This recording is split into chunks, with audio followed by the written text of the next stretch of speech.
네, 안녕하세요. 수요일 새 아침에 밝았습니다. 안녕하세요. 토마토 이슈 김숙경입니다. 간밤에 드라기 총재와 메르켈 총리가 회동을 했습니다. 두 거물의 만남에서 좀 중요한 얘기들이 많이 나왔는데요. 일단 드라기 총재는 유로존의 미래에 대해서 낙관을 했습니다.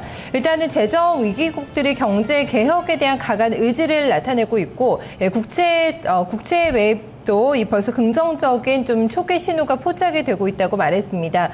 하지만 ECB의 국채 무제한 매입 결정에 대해서 독일 내에 좀 반발이 나오고 있는데요. 이것을 의식한 좀 발언도 나왔습니다. 일단 유로존의 안정은 결국에는 독일 경제도 득이다 이렇게 좀 얘기를 했는데요. 하지만 메르켈 총리는 여전히 유로존 살리기에 있어서 독일의 역할론에 좀 선을 그었습니다. 재정 위기국의 부채에 대해서 다른 국가들이 그 책임을 공유하는 것은 거짓된 행복이다. 또 이런 좀 비판적인 코멘트를 시장에 내놨는데요. 한마디로 이 자국의 독일을 너무 의지하지 말라는 경고의 메시지를 보내기도 했습니다. 하지만 시장은 좀 드라기 총재의 말에 조금 더 좀 반응을 나타내는 모습이었는데요. 먼저 뉴욕 증시로 가서 마감 결과 살펴보도록 하겠습니다. 신한글로벌의 김선윤 연구원입니다. 연구원님 안녕하세요. 예, 안녕하십니까. 김선영입니다. 수고 많으십니다. 네, 반갑습니다. 그래서 뉴욕 증시가 좀 막판에 많이 밀린 것 같은데 뭐 악재가 있었습니까? 마감 스케치 해주시죠. 예, 3대 지수 모두 큰 폭의 하락세를 보였습니다. 장 초반 미국 주택 경기 회복이 지속되고 있다는 기대감으로 강보합권을 유지하던 뉴욕 증시는 스페인 관련 불확실성이 커지면서 오늘로 빠르게 하락 반전됐는데요. 먼저 증시가 가장 신뢰하는 주택 관련 지표인 S&P 퀘이스 실러의 7월 미국 20개 대도시 주택가격 지수가 6개월 연속의 오름세를 이어가면서 전년 동월 대비 1.2%가 올라 전망치를 상회했다는 소식이 오전 중 증시의 상승 요인이었습니다. 하지만 스페인의 구제금융 신청에 대한 불확실성이 높아지고 있는 가운데 스페인이 오늘 실시한 단기 국채 입찰에 예상보다 저조한 수요로 인해 한 달 전보다 낙찰 금리가 크게 상승했다는 소식이 증시의 부담이었습니다. 이후 상승세를 유지하던 주가 지수는 오후 들어 빠르게 낙폭이 커지는 모습을 보였는데요. 스페인에서는 정부 긴축에 반대하는 대규모 시위가 벌어졌다는 소식과 함께 미국에서는 찰스 플러셔 필라델피아 연준 총재가 추가 부양책이 미국 경제에 큰 도움을 주지 못할 것이라는 부정적인 의견을 피력한 것이 원인으로 분석이 됩니다.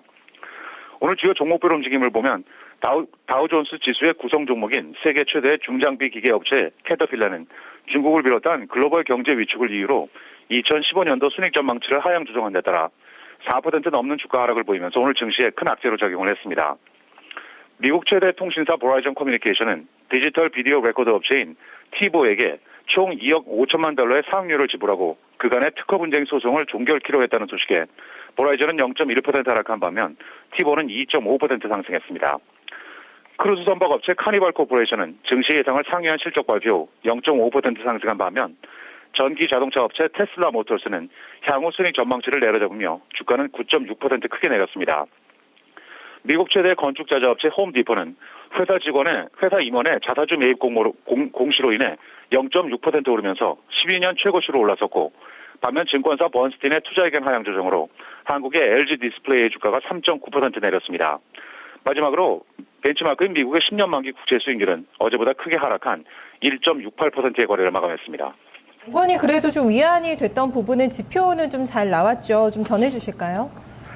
예, 민간 경제 연구기관인 컨퍼런스 보드의 집계에 따르면 9월 들어 미국의 소비자 신뢰 지수가 전망치였던 63을 크게 상회한 70.3을 기록해 올 2월 이후 7개월 최고치를 기록한 것으로 나타난 데 따라 올 후반기 미국의 소비 경기 회복에 대한 기대감도 커지는 모습이었는데요. 이어 발표된 9월의 리치몬드 지역 제조업 지수 역시 4를 기록해 시장의 전망치였던 마이너스 5를 크게 상회하면서 장 초반 이 같은 낙관론에 힘을 실어주었습니다. 마지막으로 신용평가사인 스탠다드 푸어스가 유럽 재정 위기와 중국의 성장 위축, 그리고 미국 경제 회복 속도 둔화 등을 이유로 한국을 비롯한 아시아 국가들의 경제 성장 전망을 하향 조정했다는 소식입니다. S&P는 중국과 일본 그리고 한국의 올해 성장률 전망치를 종전치보다 0.5%포인트씩 하향해 중국의 경우 7.5%, 일본이 2%, 한국 2.5%로 낮췄고 베트남과 인도네시아는 변화가 없었으며 싱가포르는 0.4%포인트 내린 2.1%, 대만은 1.9%로 하향 조정했습니다. 전망치가 가장 크게 하락한 국가는 인디아로 종전보다 1%포인트가 하향 조정된 5.5%를 나타내게 됐고 반면 필리핀은 내수 시장 성장세가 긍정적으로 평가되면서 기존보다 0.6% 올려 4.9%로 상향 조정했습니다. 한편 S&P는 일본 기업인 소니에 대한 신용 등급을 한 단계 강등하고 등급 전망은 부정적이라고 평가했는데요. 소니는 이번 조정으로 신용 등급이 기존 BBB 플러스에서 BBB로 한 단계 낮춰지게 됐습니다. S&P는 소니의 향후 전망이 부정적이라면서 명확한 회복 조짐이 보이지 않는다면 등급을 또다시 강등할 수 있다고 덧붙이고 있습니다.